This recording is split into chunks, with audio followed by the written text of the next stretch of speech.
You know, there's been a lot of fevers going around Canada over the last number of years, especially COVID, the seasonal flu. But the largest fever that's hit Canada pretty well since the late December, early January is the Connor Bedard fever.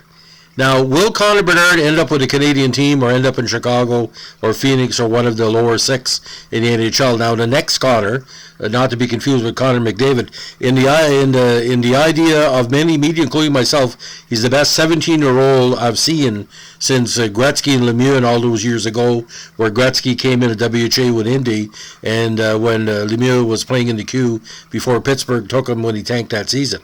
Now, in my personal opinion, Connor Bedard will not be as chased as a lot of people think. I think what's going to happen, Chicago and another team will be 5 to 10 points ahead of the lower of the class, and if something else really occurs negatively, Chicago should be able to take them. Now, what does it mean for Chicago? Well, that means you may have to dump some contract. You may have to make room for Connor, because whatever team he's playing on, it's going to be a Connor Bedard team, not a Patrick Kane or Jonathan Toews or Richard's team or whatever. I think Chicago deserves a chance to get back to the Stanley Cup quality he had for the last number of years, but it doesn't mean they're going to have a goaltender that's going to work for them as well. So, ladies and gentlemen, all I want you to know, once March comes around, check the standings more often. And my good friend Jim Shaw from Woodstock says, well, Montreal should have tanked this year. Montreal has too many young players to tank. Cole Caulfield and Doc and, Suzuki and Siskowski and everybody else. But weird situation could happen too.